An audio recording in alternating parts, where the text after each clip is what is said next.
முருகனை தேடி இப்போ எல்லாருமே ஓட ஆரம்பிச்சிட்டோம். முருகன் இருக்கான், ஒரு பயம் வந்தால் கூட இப்போ எல்லாருக்குமே ஒரு நம்பிக்கையை பார்த்தா முருகன் இருக்கான், எனக்கு எந்த பயமும் இல்லை அப்படிங்கிற மாதிரி முருகனை பெரிய அளவில் நம்ப ஆரம்பிச்சிட்டாங்க. ஸோ முருகப்பெருமானை வழிபடுறது எப்படி வழிபடணும் அப்படின்னு நிறைய பேருக்கு தெரியல. இப்போ முருகர்னாலே நமக்கு முக்கியமா என்ன தோணுது? செவ்வாய். முருகன் செவ்வாயோட சம்மந்தப்பட்டது. ஸோ செவ்வாய் நீங்க செவ்வாய் தினத்தன்று முருகன் வழிபாடு பண்ணா ரொம்ப ரொம்ப நல்லது.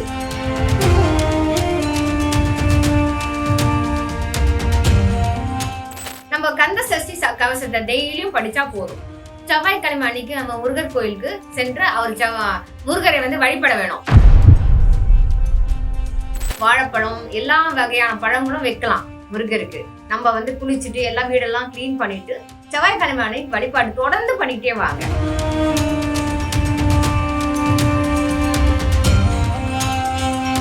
நீங்கள் ஒரு வார்த்தை சொன்னீங்க, ரொம்ப பெருசாக ஆடம்பரமாலாம் ஒன்றும் முருகனை வணங்க வேண்டாம், உங்ககிட்ட இருக்கிறத வச்சே முருக வழிபாடு பண்ணலாம்னு. இப்போ வீட்டில் முருக வழிபாடு பண்ணணும்னா எப்படி பண்ணணும்? வடகிழக்கு திசையில நீங்க சின்னதா வேல், அந்த இடத்துல வடகிழக்கு திசையில வேல் வச்சு ஒரு சின்ன மயில் இருக்கிறத வச்சுட்டு அதை நீங்க தொடர்ந்து வழிபாடு பண்ணிடலாம். முக்கியமா செவ்வாய் கிழமையில பண்ணணும். சுத்தமா சாப்பிட வேண்டாம்னு சொல்லல. பழம் தான் நீங்க எடுத்துக்கலாம். மதியானத்துக்கு நீங்க பழம் எடுத்துக்கலாம், காலையில ஒரு பழம் எடுத்துக்கலாம். உங்களுக்கு ஈவினிங்கா ஒரு 6 மணிக்கு மேல நீங்க ஏதோ ஒன்று சாப்பிடணும் விருப்பப்பட்டா சாப்பிடலாம். ஸோ இந்த மாதிரி தொடர்ந்து ஒரு வழிபாடு கொண்டு வாங்க. இதை நீங்க பெரியவங்க மட்டும் இல்லாம குழந்தைங்களுக்கும் நீங்க பழகுங்க. நீங்க முருகன் தொடர்ந்து வழிபாடு பண்ணிக்கிட்டே இருந்தீங்கன்னா நீங்க கண்டிப்பா வீடு டெஃபினட்டா வாங்குவீங்க. வீடு வாங்கிடுவாங்க, கண்டிப்பா வாங்க முடியும். சில பேர் முருகனை கடுமையாக வழிபடுறாங்க.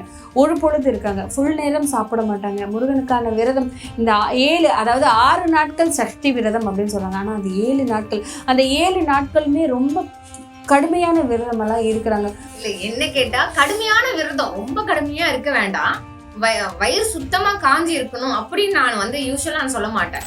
யாருக்கெல்லாம் நல்ல பிஸ்னஸில் அச்சீவ்மெண்ட் பண்ணணும், ஃபேமிலி மெம்பர்ஸோட சந்தோஷமாக இருக்கணும், பசங்களுக்கு நல்லா நம்ம ஒரு நல்ல ஒரு ஃபியூச்சரை கொடுக்கணும், இல்ல ஒரு வெளிநாட்டுக்கு ஒரு பையனை படிக்க வைக்கணும், வெளிநாட்டுக்கு அனுப்பிச்சு படிக்க வைக்கணும்னா நீங்க முருகர் வழிபாடு பண்ணாதான் உங்களுக்கு அது பாசிட்டிவா நடக்கும் கண்டிப்பா.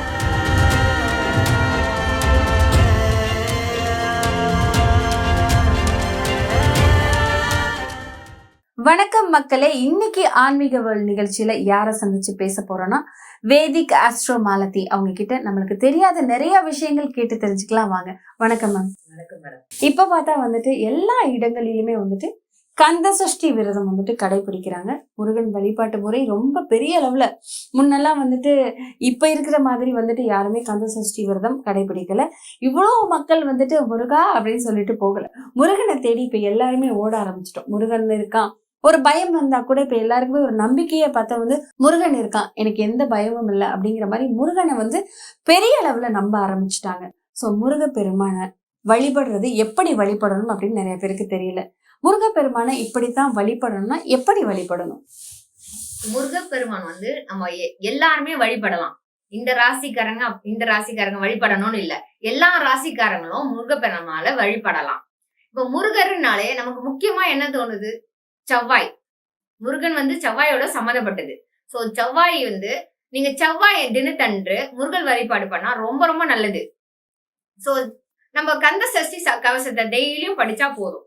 செவ்வாய்க்கிழமை அன்னைக்கு நம்ம முருகர் கோயிலுக்கு சென்று அவர் முருகரை வழிபட வேணும். நம்ம முருகருக்காக நம்ம நெய்வேத்தியம் நம்ம வீட்டுல சாதாரணமா நம்ம வீட்டுல என்ன பண்ணுவோம் அதை பண்ணாலே நம்ம ரொம்ப சிறதுதான். அதுக்கு ரொம்ப காஸ்ட்லியா செய்யணும், இதெல்லாம் வாங்கிலாம் செய்யணும் அப்படிலாம் கிடையாது. நீங்க பழம், வாழைப்பழம் எல்லா வகையான பழங்களும் வைக்கலாம் முருகருக்கு. ஆப்பிள், கொய்யாக்கா, இங்க நம்மளால என்ன முடியுதோ திராட்சை எல்லா பழமும் வச்சுட்டு நீங்க செவ்வாய்க்கிழமை அன்னைக்கு வழிபாடு நல்லா நம்ம சுத்தமா நம்ம குளிச்சுட்டு எல்லா வீடெல்லாம் கிளீன் பண்ணிட்டு செவ்வாய்க்கிழமை அன்னைக்கு வழிபாடு தொடர்ந்து பண்ணிட்டே வாங்க. இந்த செவ்வாய்க்கிழமை கொடுத்து அடுத்த செவ்வாய்க்கிழமும் தொடர்ந்து பண்ணிக்கிட்டே வந்தீங்கன்னா உங்களுக்கு கட்டாயம் உங்களுக்கு அதோட முருகன் வழிபாடான பெனிஃபிட் இருக்கும், கண்டிப்பா உங்களுக்கு கிடைக்கும். வாழ்க்கையில சில பேர் திடீர்னு மேல இருப்பாங்க, ரொம்ப ரிச்சா இருப்பாங்க, சடனா ஒரு டவுன் வந்துடும், திடீர்னு ஒரு சரிவு ஏற்படும். சரி, திடீர்னு ஒரு சரிவு ஏற்பட்டுரும். அதனால அப்படி திடீர்னு சேஞ்சஸ் நடக்கலாம், வாழ்க்கையில சேஞ்சஸ் நடக்கும். அப்படிப்பட்டவங்க முருகன் வழிபாடு பண்ணீங்களா மீண்டும் நீங்க இழந்து போன சொத்து, நகை, பணம், ரிலேஷன்ஷிப், அதாவது ஒரு ஏதோ ஒரு தூரமா போயிருப்பாங்க. மகன் வந்து தூரமா போயிருப்பாங்க. கடல் கடல் தாண்டு போயிருப்பாங்க. அவங்க ரொம்ப நாள் ரொம்ப வருஷமா வராம இருக்கு. நெறைய பேரண்ட்ஸ் நீங்க பார்த்திருக்கீங்க. ஆனா வருத்தப்பட்டுருக்காங்க. எங்க பையன் வந்து படிச்சான்பா, படிச்சுட்டு 10 வருஷம் ஆயிடுச்சு. வந்துதோ பார்க்கல. நீங்க முருகன் வழிபாடு பண்ணுங்க. கண்டிப்பா வந்து அவர் வந்துட்டு உங்கள வந்து உங்க கூட இருக்கிறதுக்கு நெறைய சான்ஸ் இருக்கு. ஓகே. சோ முருக வழிபாட்டுனால வந்துட்டு நம்ம விட்டு போனவங்க கூட திரும்பி வந்துருவாங்க. கண்டிப்பா நம்ம விட்டு போனவங்க திரும்பி நம்ம கூட வந்துருவாங்க. ஓகே. ஒரு விஷயம் சொன்னீங்க. நம்மள விட்டு நம்ம கிட்ட இருந்து இழந்ததை எல்லாமே வந்துட்டு முருகப்பெருமான் வந்துட்டு மீட்டு கொடுத்துருவாரு. அவரை வழிபட்டா போதும் அப்படின்னு சொல்லிட்டு. நீங்க ஒரு வார்த்தை சொன்னீங்க. ரொம்ப பெருசா ஆடம்பரமாலாம் ஒண்ணும் முருகனை வணங்க வேண்டாம். உங்ககிட்ட இருக்கிறத வச்சே வந்துட்டு முருக வழிபாடு பண்ணலாம்னு. இப்ப வீட்டுல முருக வழிபாடு பண்ணணும்னா எப்படி பண்ணணும்? வீட்டுல முருகர் வழிபாடு நான் ஏற்கனவே சொன்னபடி செவ்வாய்க்கிழமை சிறந்தது முருகனுக்கு. அப்ப நீங்க வீடெல்லாம் சுத்தம் பண்ணிட்டு காலையில வந்து ஒரு முருகர் வழிபாடு வந்து அந்த பூஜை அறையில முருகரை வச்சுட்டு வேல்தும் வச்சு கும்பிடலாம். நீங்க மயில் இறகு கிடைச்சதுன்னா அதை நீங்க பூஜை ரூம்ல வச்சு வழிபாடு வச்சு பண்ணலாம். வடகிழக்கு திசையில வந்து நீங்க சின்னதா வேல் அந்த இடத்துல வந்து வடகிழக்கு திசையில வேல் வச்சு ஒரு சின்ன மயில் இறகத்தை வச்சுட்டு அதை நீங்க தொடர்ந்து வழிபாடு பண்ணிடலாம். முக்கியமா செவ்வாய்க்கிழமையில பண்ணணும். கந்த சஷ்டி கவசம் படிக்கலாம். மற்றபடி முருகர் பாடல்கள்லாம் நிறைய பாடிக்கிட்டே இருக்கலாம். சோ அன்னைக்கு மட்டும் நீங்க வந்து ஒரு பொழுது, அதாவது சுத்தமா சாப்பிட வேண்டாம்னு சொல்லல, பழம் தான் நீங்க எடுத்துக்கலாம். மதியானத்துக்கு நீங்க பழம் எடுத்துக்கலாம், காலையில ஒரு பழம் எடுத்துக்கலாம்.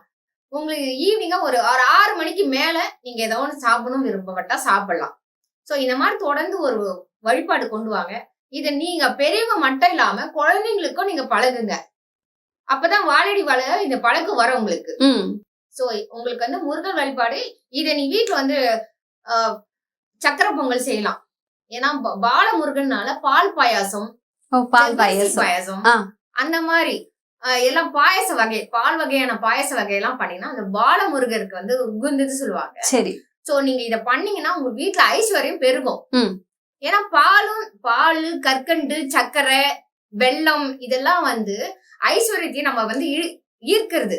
சோ முருகனுக்கு வந்துட்டு பால், சர்க்கரை, வெல்லம், பொரி இதெல்லாம் வெல்லம் அதெல்லாம் சொன்னீங்களா, உடச்சக்கடலை எல்லாம் போட்டு ஒரு பொரி உண்டை அதெல்லாம் வச்சீங்கன்னா ரொம்ப வந்து உங்க முருகரை உண்மையா மனசார முருகரை பிரார்த்தனை பண்ணணும். நீங்க பிரார்த்தனை பண்ணி நீங்க இருந்தீங்கன்னா கண்டிப்பா வந்து நீங்க முருகரை தொடர்ந்து வழிபாடு பண்ணிக்கிட்டே இருந்தீங்கன்னா நீங்க கண்டிப்பா வீடு டெஃபினட்டா வாங்குவீங்க.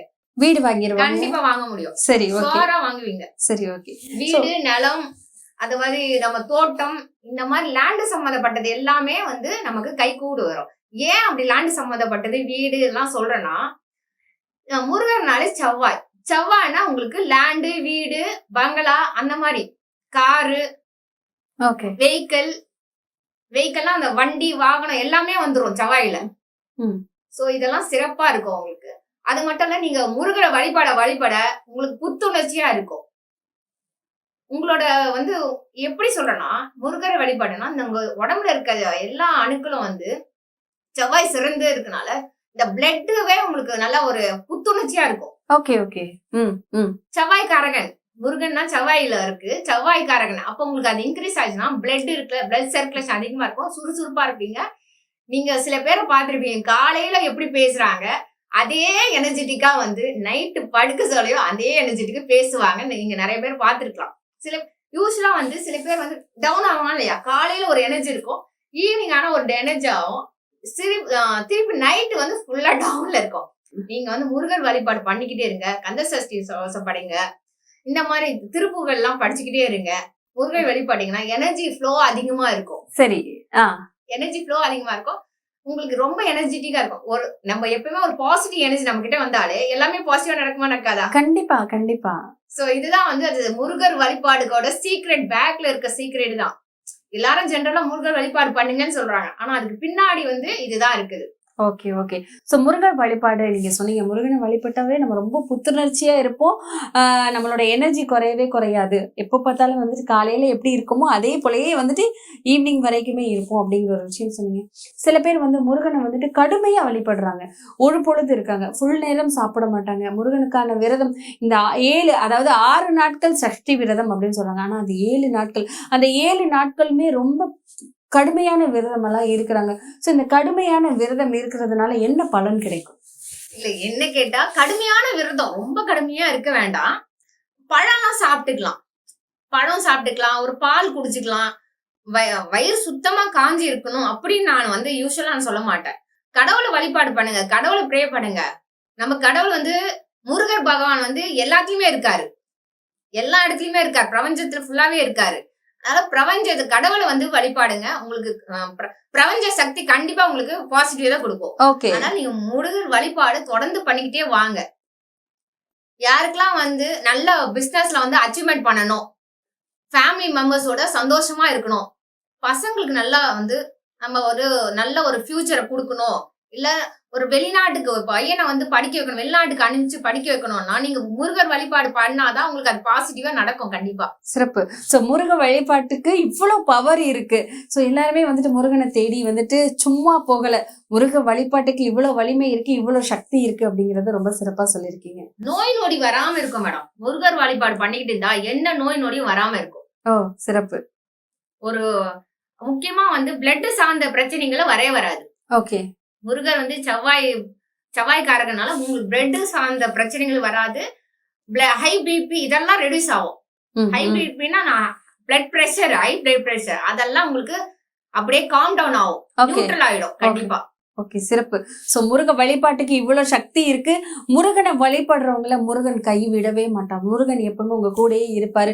முருகன் கூடயே இருக்கிறதுனால நம்ம எப்பவுமே வந்து ரொம்ப தெளிவா, ரொம்ப உற்சாகமா நம்ம செய்யற வேலையில வந்து எல்லாமே வெற்றி பெறும் அப்படிங்கறது ரொம்ப தெளிவா சொல்லியிருக்கீங்க. சோ இன்னும் மக்களுக்கு நிறைய விஷயங்கள் எடுத்து சொல்லிட்டே இருக்கலாம்.